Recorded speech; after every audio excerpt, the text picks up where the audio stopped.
Unlucky Rinku Singh 2026 টি-20 বিশ্বকাপে আমার দেখা এই রিঙ্কু সিং এর মতো আনলাকি ক্রিকেটার একজনও নাই।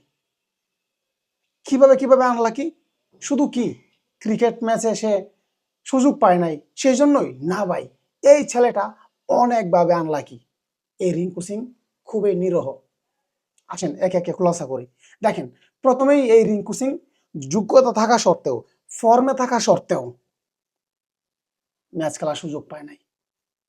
একটা নাকি দুইটা ম্যাচে যেন সুযোগ পেয়েছিল আমার জানা মতে, তাও আমি কনফার্ম না।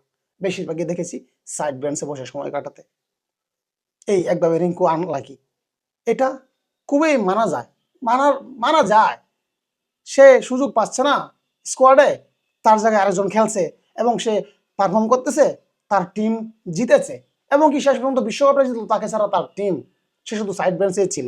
এই কষ্ট, এই দুঃখ কোনো দুঃখ না রিঙ্কু সিং এর কাছে, কারণ অবশেষে তার দলটা চ্যাম্পিয়ন হয়েছে। যদি চ্যাম্পিয়ন না হতো, প্রতি ম্যাচ হারতো, সে সাইড বেঞ্চে বসে থাকতো, যোগ্যতা থাকা সত্ত্বেও, ফর্মে থাকা সত্ত্বেও, তার হলে রিঙ্কু সিং এর এটা কষ্ট লাগতো। কিন্তু তার টিম তাকে ছাড়াই, তাকে সাইড বেঞ্চে রেখেই চ্যাম্পিয়ন হয়েছে। এই রিঙ্কু সিং এর মনে কোনো কষ্ট থাকার কথা না, এবং তার মনে কোনো কষ্ট নাই। একজন ক্রিকেটার হিসেবে তার মনে কোনো কষ্ট থাকা উচিত না, অন্তত এই সাবজেক্টটা নিয়ে, যে আমি বিশ্বকাপে সুযোগ পেলাম কিন্তু কয়টা ম্যাচে বা খেলতে পারলাম।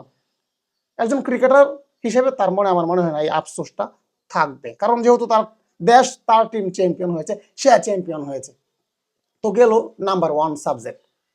তারপর দেখেন নাম্বার 2, বিশ্বকাপ চলার পথে হঠাৎ করে তার বাবা দুনিয়া ছেড়ে চলে গেল। তার বাবা একজন গ্যাস সিলিন্ডার ব্যবসায়ী।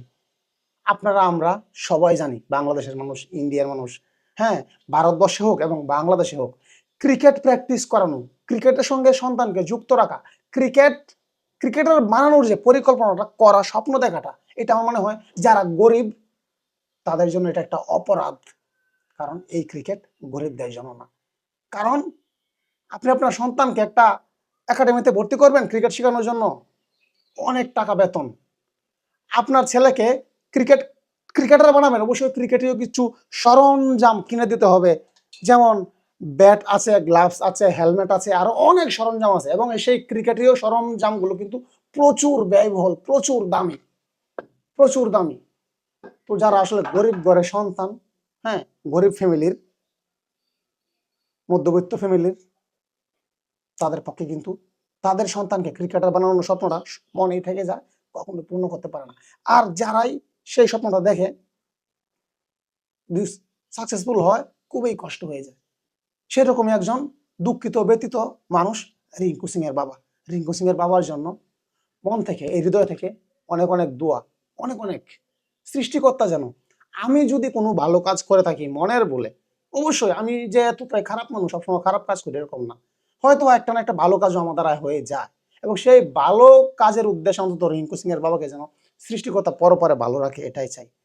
তারপর আসেন, রিঙ্কু সিং এর বাবা একজন গ্যাস সিলিন্ডার ব্যবসায়ী ছিলেন, গ্যাস সিলিন্ডার ডেলিভারি করতো। তার জীবনটা অনেক দুঃখে কষ্টের মধ্য দিয়ে গিয়েছে। যাই হোক, রিঙ্কু সিং তার বাবাকে হারিয়েছে বিশ্বকাপের মাঝে, বিশ্বকাপ চলার পথে। গেল একদিন দুদিনের গ্যাপে বাবাকে শেষ বিদায় জানিয়ে আবার কামব্যাক করলো।